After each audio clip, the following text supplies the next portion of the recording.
Back हुआ आपके साथ राधा अग्रवाल और आप देख रहे हैं भारत एक्सप्रेस। पश्चिम बंगाल में ममता का किला ढह चुका है। ममता के विजय रथ पर ब्रेक लग चुका है। पिछले 15 सालों से सत्ता पर बैठी ममता बनर्जी इस बार जीत का चौका लगाने को बेताब नजर आ रही थी, लेकिन बीजेपी के चाणक्य अमित शाह ने ऐसा चक्रव्यूह तैयार किया जिसे ममता भेद नहीं पाई। गृह मंत्री अमित शाह ने दिल्ली छोड़कर सीधे पश्चिम बंगाल में डेरा डाल दिया। 15 दिनों तक वहां पर पार्टी के लिए प्रचार करते रहे और पार्टी की हर रणनीति का बेहद करीब से मुआयना किया। वो शाह की नीति थी जिसने दीदी को घुटने टेकने पर मजबूर कर दिया। बंगाल में चुनाव प्रचार के दौरान अमित शाह ने टीएमसी पर चुन चुन कर वार किया, चाहे मुद्दा तुष्टीकरण का हो या फिर घुसपैठियों का। हर मोर्चे पर गृह मंत्री अमित शाह ने सटीक वार किया। सुनिए किस तरह से चुनाव प्रचार के दौरान अमित शाह के ममता पर ताबड़तोड़ हमले जारी रहे। 4 मई को सुबह काउंटिंग चालू होगी। 8 बजे बैलेट बॉक्स खुलना शुरू होगा। 9 बजे पहला राउंड, 10 बजे दूसरा राउंड, 1 बजे काउंटिंग समाप्त और बीबी दीदी टाटा गुड बाय। भाइयों बहनों, पूरे बंगाल में घूमता आज मैं जमालपुर में आया हूं। पहले चरण का मतदान समाप्त हो गया है। आपको जानना है परिणाम क्या आने वाला है? जरा जोर से बोलो, जानना है क्या? जानना है ना? तो मेरी बात सुन लो। पहले चरण में भाजपा 110 सीट जीतकर दीदी का सुपड़ा साफ।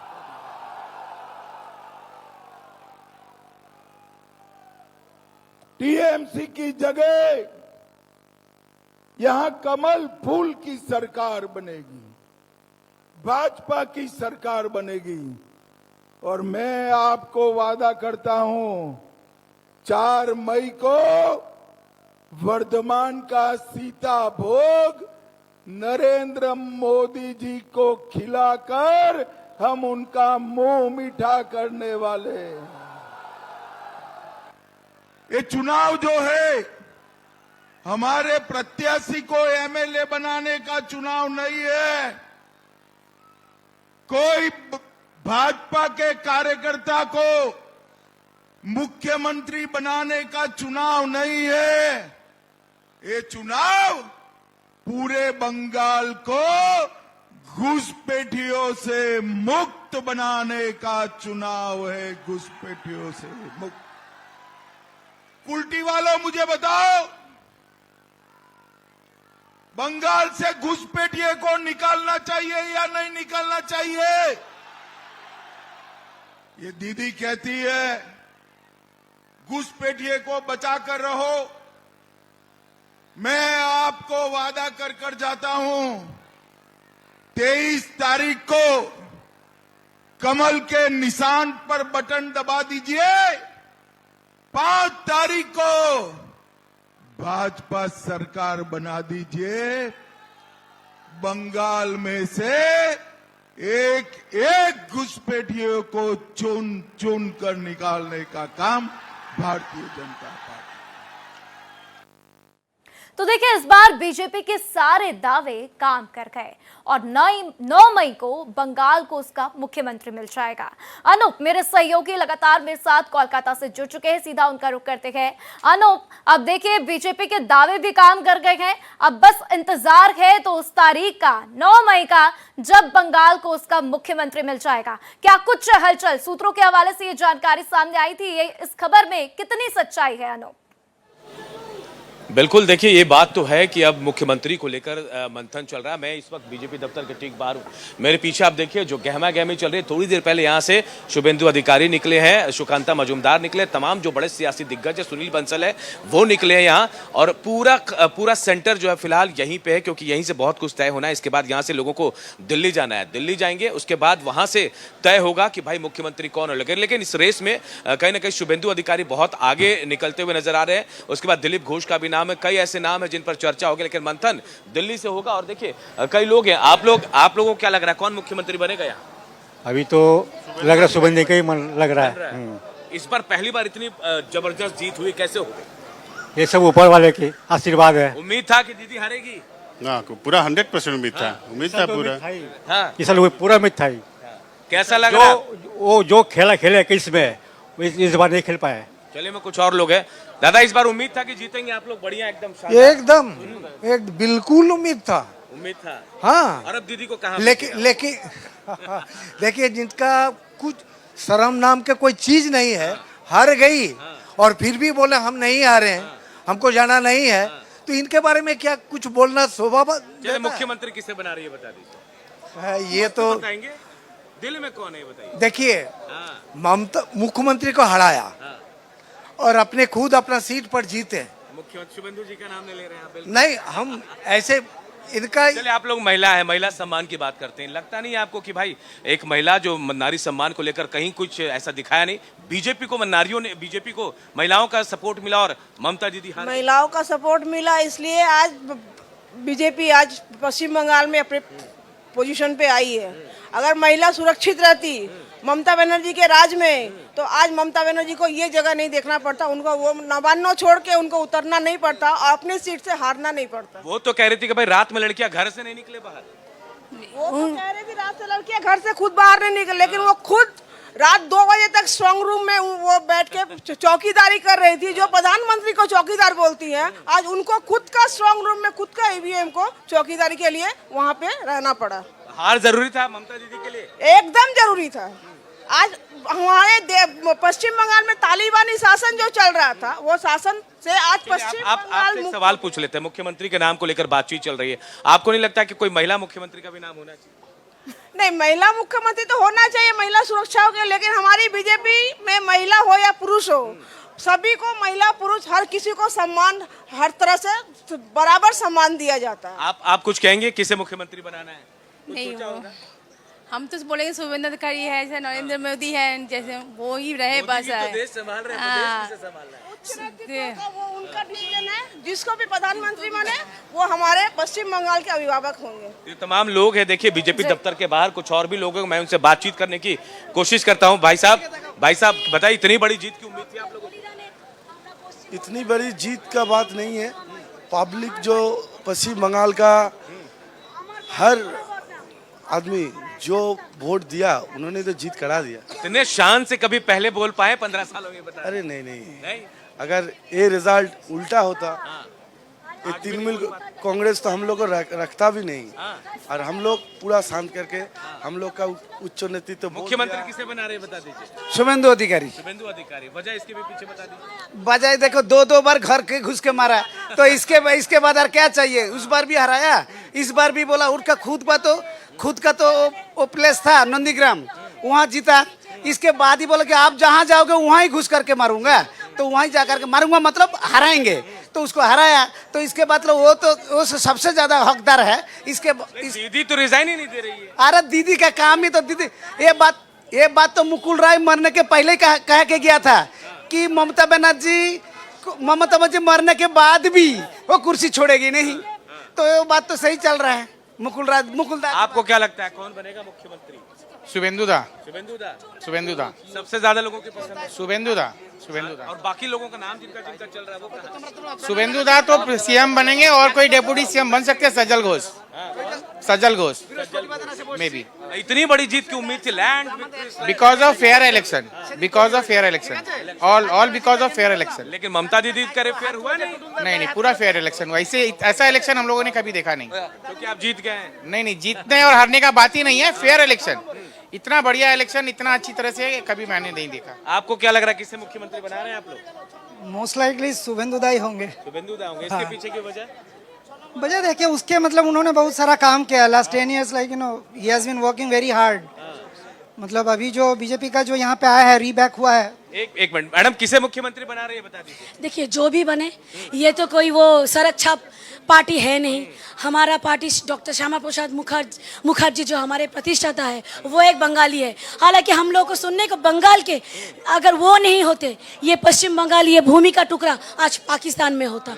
लेकिन हम लोगों को क्या सुनने को मिला आज तक कि नहीं, ये गुटखाखोर पार्टी है, बहिरागत पार्टी है। बहुत सुन लिए वो सब, लेकिन असल बात ये है, बांग्लार बाग सर आशुतोष मुखोपाध्याय, उनका सुयोग्य पुत्र डॉक्टर श्यामा प्रसाद मुखर्जी हम लोगों का प्रतिष्ठाता है। तो हम लोग उसी आदर्श पे चलेंगे। 3-4 नाम है मैडम, शुभेंदु अधिकारी, दिलीप घोष, रूपा गांगुली, सुकांता मजूमदार, कौन? सभी हमारे हृदय में है, तो किन का नाम ले? तो चुनना होगा। नहीं, ये तो हमारे लिए दुविधा है, ये नहीं बोल सकते। लेकिन हारी कैसे? कह तो रहे थे हम 200 सीट जीते। अरे वो अभी जब चेयर पकड़ के बैठी है, बच्चों की तरह जिद करिए, नहीं मुझे चेयर से नहीं उतरना। अरे कोई बात नहीं, हम लोग जैसे बच्चों को, वही बच्चों को लेकर हम जैसे खिलाते हैं ना, हम लोग वैसे खिलाते खिलाते ऐसे गंगा पार कर देंगे। गंगा पार कर देंगे। बांग्लादेश, वो तो बांग्लादेश का ही प्रोडक्ट है ना, तो उसको पश्चिम बंगाल से बांग्लादेश ही भेज देंगे। बांग्लादेश भेज देंगे एकदम। दादा, आपको क्या लगता है कौन मुख्यमंत्री बनेगा यहाँ? हाँ, कौन मुख्यमंत्री बनेगा? हम लोग का मुख्यमंत्री बनाने के लिए ऐसे कुछ प्रॉब्लम नहीं है। जितना लीडर है ये सबसे अभी ऊपर से जो डिसीजन लेगा वही होगा। आपने तो लेफ्ट का भी शासन देख लिया होगा, टीएमसी भी देख लिया, बीजेपी की हाँ, शासन। लेकिन क्या फर्क आपको नजर आता है? इधर जो कंट्रोल हो रहा है ना, सब कुछ जो हो रहा है कंट्रोल से हो रहा है। क्यों ना, ये एकदम पूरा ऑल इंडिया बेसिस पार्टी है, उधर से हुआ है। इसका सिस्टम अलग है, कोई घर का पार्टी नहीं है। बाबा कहीं तो दिल में होगा कि इन लोगों ने, वो तो अलग बात बहुत काम है। नहीं, किया दिल का बात नहीं है। इधर जितना कैबिनेट जो है वो जो क्लियर करेगा वही ठीक होगा। दिल का बात कुछ नहीं है इधर। कुछ नहीं आएगा। हाँ, जो हम लोग कुछ क्या चाहता है, आप क्या चाहता है, एक के ऊपर कुछ डिपेंड नहीं करते हैं। वो लोग जो सिलेक्ट करेगा वही होगा। तो देखिए, तमाम लोग हैं बीजेपी दफ्तर के बाहर जो अपनी अपनी अलग अलग राय रख रहे हैं, लेकिन ये बात तय है कि सब कुछ तय सेंट्रल से होना है, दिल्ली से होना है। यहाँ से लोग निकल रहे हैं और लैंडस्लाइड विक्ट्री जो है कहीं ना कहीं बीजेपी के लिए एक बहुत बड़ी संजीवनी है और इसका इम्पैक्ट आगे भी पड़ेगा। राधा, बिल्कुल अनूप, बिल्कुल हमने देखा, लोगों की बातें भी सुनी और इससे ये बात क्लियर है कि शुभेंदु अधिकारी जो हैं सबकी पहली पसंद माने जा रहे हैं और हो सकता है कि 9 मई को शपथ लेते हुए भी वही नजर आए। लेकिन अनूप, एक बात आपसे पूछना चाहूंगी, क्या ये 9 मई की तारीख फाइनल है या फिर अभी इस पर मोहर लगना बाकी है?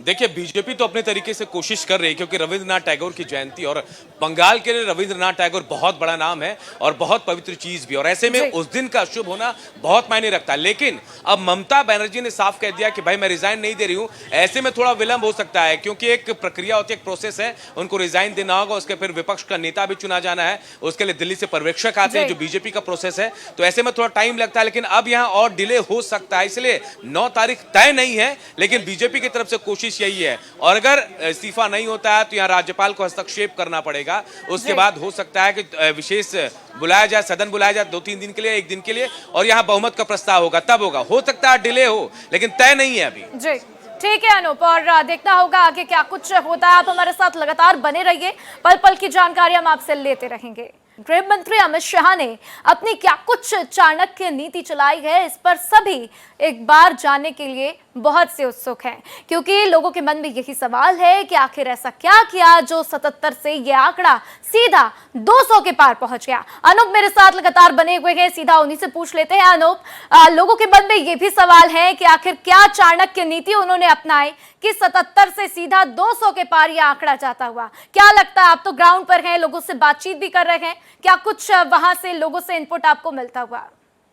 तो देखिए, लगातार ये तस्वीरें भी हम आपको दिखा रहे हैं। जब बीजेपी ने बम्पर जीत हासिल की तो उसके बाद बीजेपी मुख्यालय पर क्या कुछ नजारा रहा वो भी आपने देखा। तो देखिए, इस बार के विधानसभा चुनाव में सबसे ज्यादा पश्चिम बंगाल ने चौंकाया है। बीजेपी ने ममता के सपनों को चूर चूर करते हुए टीएमसी के किले को ढहा दिया। सवाल उठता है कि आखिर ये उलटफेर कैसे हुआ? आखिर वो क्या फैक्टर है जिन्होंने पश्चिम बंगाल में बीजेपी की जीत की पटकथा लिखी?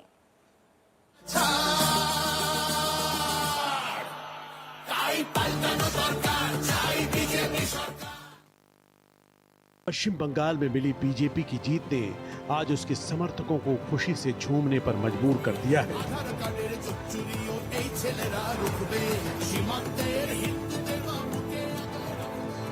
पश्चिम बंगाल में जो उलटफेर हुआ उसकी आशंका भी राजनीतिक पंडित पहले से ही लगा रहे थे। यहाँ बीजेपी की प्रचंड जीत महज रैलियों का नतीजा नहीं है, बल्कि जमीनी स्तर पर चले बहुस्तरीय अभियान का परिणाम है। लंबे समय तक मुश्किल माने जाने वाली पश्चिम बंगाल की जमीन पर बीजेपी ने जिस तरह बहुमत की राह बनाई, उसके पीछे केवल बड़ी रैलियां नहीं बल्कि गली गली, बूथ बूथ और घर घर तक पहुंची रणनीति काम कर रही थी। बंगाल की इस जीत की कहानी को अगर समझना है तो इसे केवल राजनीतिक नजरिए से नहीं बल्कि कैंपेन इंजीनियरिंग के रूप में देखना होगा, जहां हर कदम योजनाबद्ध था और हर गतिविधि का सीधा लक्ष्य मतदाता तक पहुंचना। पश्चिम बंगाल में रचा इतिहास, बीजेपी की रिकॉर्ड तोड़ जीत। इसके लिए कमल मेला फुटबॉल मैच और 1.65 लाख घर घर बैठकों ने मतदाताओं तक सीधा संवाद स्थापित किया। तो बाजते चाई बाजते ताई जैसे नारों ने माहौल बनाया। पश्चिम बंगाल की जीत में कमल मेला के तौर पर बीजेपी ने एक अनोखा प्रयोग किया। ये केवल एक राजनीतिक कार्यक्रम नहीं था, बल्कि एक ऐसा सामाजिक राजनीतिक उत्सव था जिसने राजनीति को आम लोगों के जीवन से जोड़ दिया। हर विधानसभा क्षेत्र में आयोजित इन मेलों ने पार्टी को एक अलग पहचान दी। यहाँ स्थानीय संस्कृति, संगीत, संवाद और राजनीतिक संदेश सब एक साथ जुड़े। इस पहल का मकसद साफ था कि राजनीति को मंच से उतारकर समाज के बीच लाना, और यही हुआ। जहाँ पारंपरिक रैलियां सीमित असर छोड़ती हैं, वहीं कमल मेले ने लोगों को भागीदार बना दिया। युवाओं के दिल में बीजेपी का राज। आपको बता दें कि जिस फुटबॉल गेम ने बंगाल का दुनिया में मान बढ़ाया, बीजेपी ने उस भावना को समझा और उसे अपनी रणनीति का हिस्सा बनाया। राज्य भर में फुटबॉल मैच आयोजित कराए गए, जिनके जरिए युवाओं को सीधे जोड़ा गया। एक खेल के जरिए एक एंट्री पॉइंट था, जहां से पार्टी युवाओं के बीच अपनी मौजूदगी दर्ज कराती गई। इन मैचों के दौरान संवाद, संपर्क और संदेश तीनों एक साथ चलते रहे। इससे पार्टी को उन इलाकों में भी पहुंच मिली जहां पारंपरिक राजनीतिक गतिविधियां सीमित थी। घर घर बैठक कर जीता दिल। अगर इस पूरे अभियान का सबसे प्रभावी हिस्सा कोई रहा तो वो था आंगन बैठक मॉडल। फरवरी महीने में जब परीक्षाओं की वजह से माइक से प्रचार सीमित हो गए, तब पार्टी ने इस चुनौती को अवसर में बदल दिया। सिर्फ एक महीने में 1,65,000 से ज्यादा घर घर बैठकों का आयोजन किया गया। यहाँ बैठकों का नेटवर्क इतना गहरा था कि हर बूथ पर लोगों के छोटे छोटे समूह बने। इन बैठकों में शामिल लोगों को जोड़ने के लिए व्हाट्सएप ग्रुप बनाए गए, जिससे संवाद लगातार बना रहा। यही वो स्तर था जहां चुनाव मैक्रो से लेकर माइक्रो में बदल गया और यहीं से असली बढ़त बननी शुरू हुई। बाजते चाई बाजते ताई की गूंज। हर चुनाव में एक नारा होता है, लेकिन बंगाल में ये नारा एक भावना बन गया। बाजते चाई बाजते ताई। बताया जा रहा है कि बच्चे बच्चे की जुबान पर चढ़ा ये नारा चुनावी माहौल को बदलने में अहम साबित हुआ। नैरेटिव सेट करने में ये नारा उतना ही असरदार रहा जितना कोई बड़ा चुनावी वादा।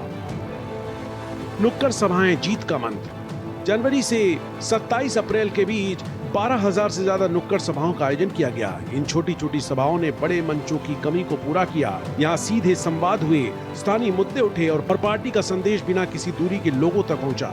ये वही मॉडल था जिसने चुनाव को जन आंदोलन का रूप दिया। चार्जशीट अभियान से दिखी दिशा, विपक्ष पर असरदार हमला। आपको बता दें कि 15 जनवरी से 27 फरवरी तक चलाए गए चार्जशीट आधारित जन जागरण अभियान ने चुनावी बहस की दिशा को तय कर दिया। 220 विधानसभा क्षेत्रों में चले इस अभियान में 150 से अधिक नेताओं ने भाग लिया और 80 से ज्यादा प्रेस कॉन्फ्रेंस के जरिए राज्य सरकार के खिलाफ मुद्दों को सामने रखा गया। इस अभियान ने विपक्ष को रक्षात्मक मुद्रा में ला दिया और बीजेपी को आक्रामक बढ़त मिल गई। स्थानीय चेहरों पर भरोसा। वहीं बीजेपी ने पश्चिम बंगाल में अपने उम्मीदवारों के चयन में भी इस बार बड़ा बदलाव किया। डॉक्टर, वकील, खिलाड़ी, कलाकार और स्थानीय नामी चेहरों को प्राथमिकता दी गई। बाहरी चेहरों की जगह स्थानीय नेतृत्व को आगे लाया गया। इस रणनीति ने बाहरी बनाम स्थानीय की बहस को काफी हद तक खत्म कर दिया। युवा और महिला वोटर्स। बीजेपी ने जिस तरह से पश्चिम बंगाल में चुनाव परिणाम को लेकर गर्दा किया, उसके पीछे युवाओं और महिलाओं को जोड़ने के लिए युवा शक्ति भरोसा कार्ड और मातृ शक्ति भरोसा कार्ड अभियान मुख्य कारक रहे। इन अभियानों के जरिए सीधे संवाद स्थापित किया गया और एक भरोसे का माहौल बनाया गया। माइक्रो मैनेजमेंट बनी ताकत। इस पूरी रणनीति की असली ताकत थी पर्दे के पीछे काम कर रही टीम। सुनील बंसल ने संगठन को बूथ स्तर तक मजबूत करने पर फोकस किया, तो भूपेंद्र यादव ने चुनावी रणनीति को व्यापक दिशा दी। इन दोनों के बीच तालमेल ने अभियान को एक मशीन की तरह चलाया, जहां हर स्तर पर स्पष्ट योजना और जिम्मेदारी तय थी। Bureau report, Bharat express. तो देखिए, गृह मंत्री अमित शाह की चाणक्य नीति ने भारतीय जनता पार्टी को बंगाल में 3 से 77 और 77 से 200 के पार पहुंचा दिया है। और इसी बीच देखिए, बीजेपी ऑफिस जो है शुभेंदु अधिकारी पहुंच चुके हैं। तमाम तस्वीरें आपके साथ साझा करते हुए देखिए किस तरीके से वहां पर मौजूद कार्यकर्ताओं से संवाद कर रहे हैं, बातचीत कर रहे हैं। तो बीजेपी ऑफिस की ये तस्वीरें आपके साथ साझा कर रहे हैं। तो देखिए, बम्पर जीत के बाद मिठाई खिलाने की ये तस्वीरें सामने आ रही हैं। देखिए किस तरीके से मिठाई खिलाते हुए नजर आ रहे हैं शुभेंदु अधिकारी। तो देखिए 2-2 सीटों से जीत दर्ज इन्होंने की है और एक बार फिर ममता बनर्जी को हरा दिया है। तो नंदीग्राम, भवानीपुर दोनों जगहों से जीत दर्ज की है। और देखिए किस तरीके से मुख्यमंत्री चेहरे के दावेदार हैं और इसी बीच मिठाई खिलाते हुए नजर आ रहे हैं। देखना होगा कि अब इन्हें मुख्यमंत्री का ताज मिलता है या नहीं, लेकिन इसके पहले देखिए किस तरीके से मिठाइयां खिलाते हुए, मिठाइयां बांटते हुए नजर आ रहे हैं। तो ये खास तस्वीरें भारत एक्सप्रेस आपके साथ साझा करता हुआ। देखिए किस तरीके से शुभेंदु अधिकारी मिठाइयां खिलाते हुए बेहद खुश हैं। देखिए इनकी तरफ से कई महत्वपूर्ण बातें भी बताई गई। इन्होंने खुद बताया किस तरीके से कितनी इन्होंने तैयारियां की, कितनी मेहनत इन्होंने की और लगातार जब से इन्होंने जीत दर्ज की है उसके बाद भी ग्राउंड पर लगे हुए हैं। तो कोलकाता से शुभेंदु अधिकारी बीजेपी कार्यालय में देखिए किस तरीके से मिठाई खिलाते हुए तमाम कार्यकर्ताओं को नजर आ रहे हैं और ये जीत का जश्न दिखाई दे रहा है। उनके चेहरे पर भी एक अलग ही ग्लो नजर आ रहा। और देखिए, हो भी क्यों ना, सिटिंग सीएम को उन्होंने हराया है और ये पहली बार नहीं है। 2021 की भी बात कर ले तो उस वक्त भी ममता बनर्जी को उन्होंने शिकस्त दी थी और अब एक बार फिर उन्होंने उनको शिकस्त दी। और इसी के साथ फिलहाल इस बुलेटिन में इतना ही। खबरों का सिलसिला लगातार जारी है। देखते रहिए भारत एक्सप्रेस।